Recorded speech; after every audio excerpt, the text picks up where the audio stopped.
The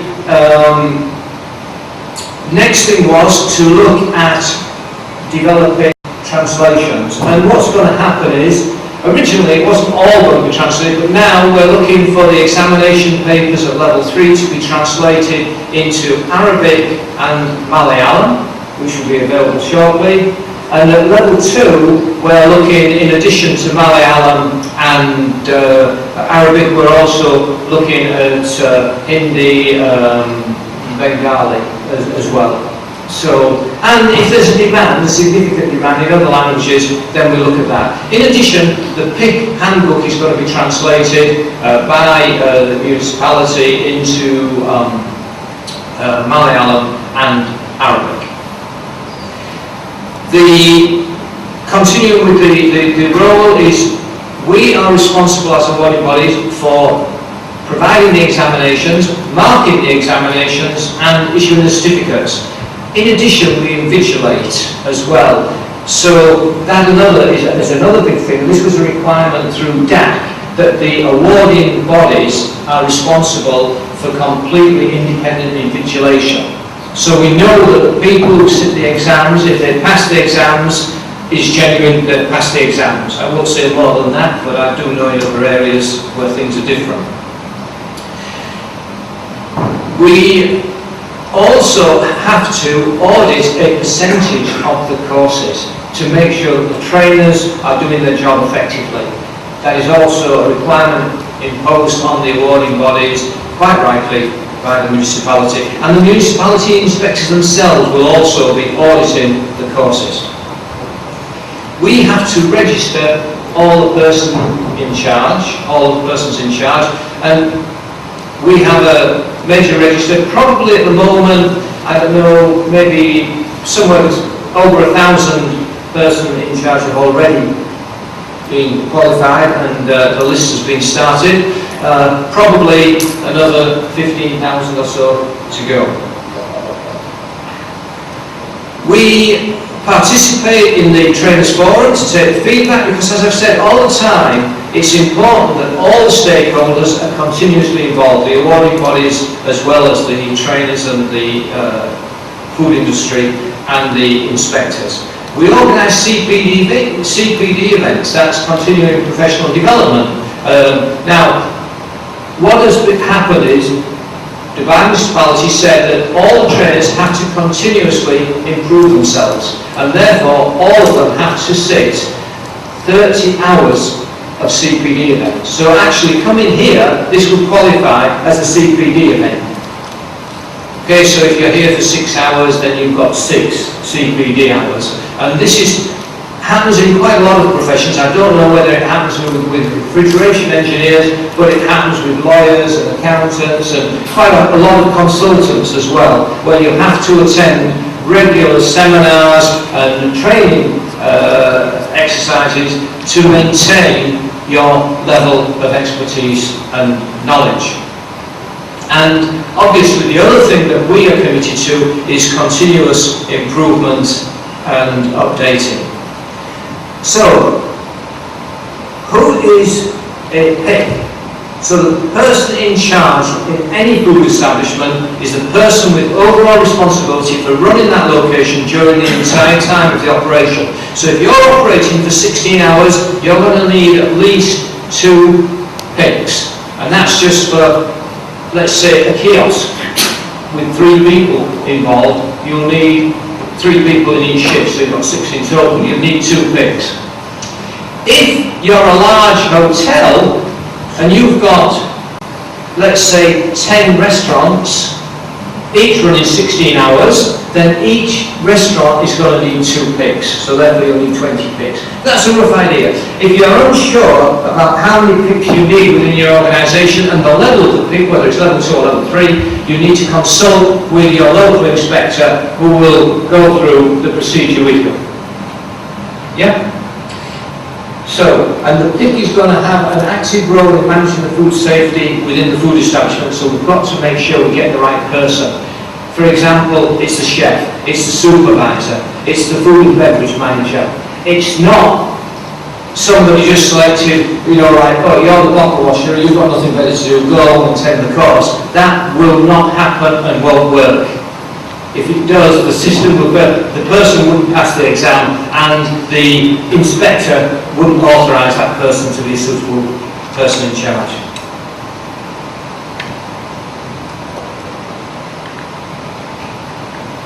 So, one thing I'm keen on is, and it was a coincidence this, but something I came up with about the food safety generally, but also what is PIC about? Is PIC just something that is going to be imposed as an extra cost on the business? No, I honestly believe PIC will protect profit, protect image or brand, and protect the customer. So there's a payback. Not in terms of necessarily generating income, but certainly in protecting income and protecting profit. And finally, what is the responsibilities of the person in charge? How is it broken down? And Dubai came up with the phrase catches, which encompasses the areas, technical areas of food safety that the PIC is responsible for. Preventing cross-contamination, active managerial control, applying active managerial control, something obviously dear to everybody in this room, ensuring correct control of time, temperature, ensuring no abuse, cleaning and disinfection, the hygiene of personnel, and particularly with regard to the exclusion of is delivered is from an approved source. So that's a whistle-stop tour of PIC. So if there are any questions, I'll take those, and obviously I'll be outside as well. Thank you very much.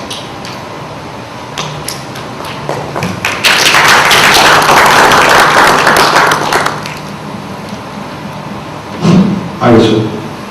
Two questions actually, two parts.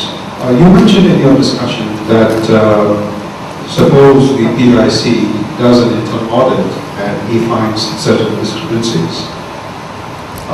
He needs the resources, say, from the owner, and he reports it to the owner. But the owner does nothing to support it. But you still say that in case there's a problem, the PIC is the one responsible.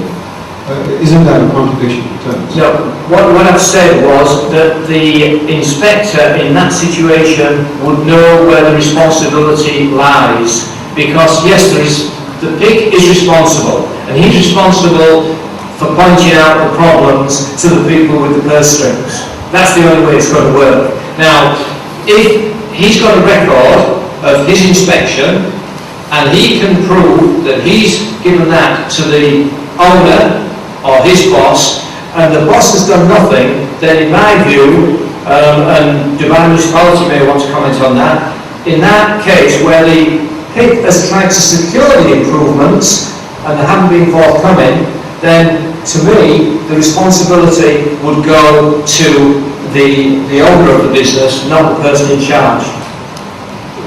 I think I'll split it into two. One is when you have a serious problem. If you have an outbreak, if you have a serious illness, then the responsibility is decided by the court. Dubai Municipality gives this inspection report. Now the second thing is, as we're saying, if the person in charge cannot take an action because the owner is not interested, it's still the problem of the person in charge. Because for Dubai Municipality, you cannot choose between the person in charge and the owner, whereas it's an establishment. And that person has to make sure that things are all right. But that's unfair. Anyway, this will need a little bit more discussion to find, because the PIC is under the umbrella of the owner. He gets a salary from the owner. Right. And in most circumstances, you'll have to document this, and in these situations, documents have a funny way of disappearing in case the culpability is with the owner. My second question is, certification. Is there a period of certification, or these people will need to be recertified because if you're bringing in more practices? The PIC lasts for 5 years, but before the end of the third year, they have to sit a refresher. That's part of 17,024. So they'll do a one-day training course, most likely before the end of the third year, so it'd be in between 2.5 and 3 years. Thank you. No, the CPD was for the trainers, not for the PICs. It's the trainers have to have the CPD.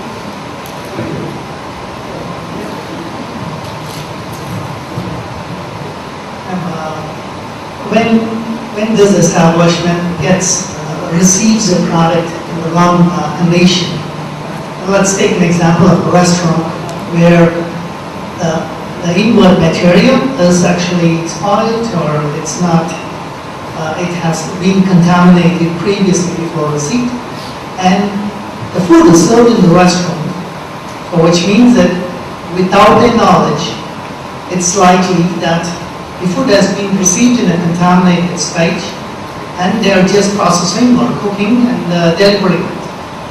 And in that case, how does the PIC, the PIC, know that he has actually received, or maybe he's made the scapegoat for somebody else's mistake?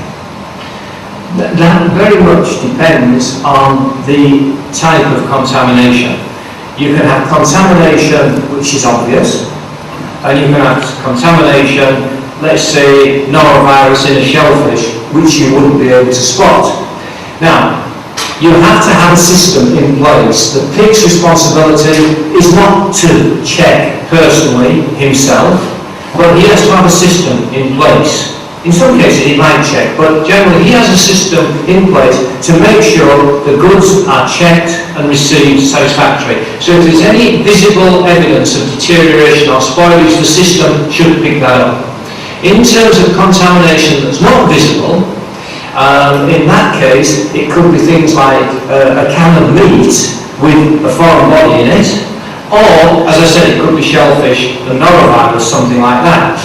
In that case, you have to fall back on using approved suppliers.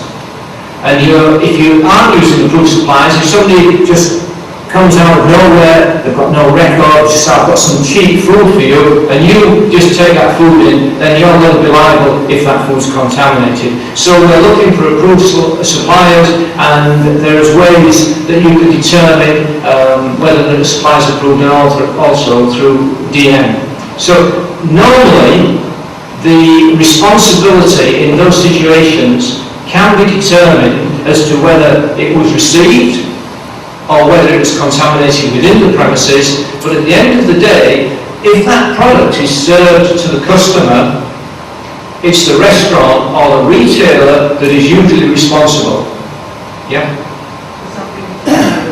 Yeah. Hi, my name is Kamal from Just the system looks great, but practically I just have a question. Let's give an example. For example, you mentioned one of the points that the big guy he has to make sure about the temperature, time, and those details. But in fact, don't you think that it will impose more requirement on the owner indirectly? I mean, in order the big guy to fulfill his responsibility, his job, he's going to impose on the owner extra investment or anything. Thank you. Yeah, the situation is yes. In terms of many premises, that will be the case. In the case of 4- or 5-star hotels, they've already got these systems in place. They might not have got the PIC in place, but quite often they've got somebody very similar. They've got hygiene managers. They've been asking for this kind of requirement, temperature control, etc. HACCP is all in place. So there's not going to be a significant difference for premises that already comply with the law and have the highest standards. But yes, in the smaller premises, and sometimes the smaller premises can produce a large number of meals, sometimes even more than the hotels. And they, arguably, for too long, may not, some of them, have put in the resources they needed to keep the temperatures at the right level and so on. And yes, there's got to be extra resources, and it's going to be a requirement, and the resources will be proportional to the standards. So the higher the standards that you've already got, the lower the resources that you'll be required to spend.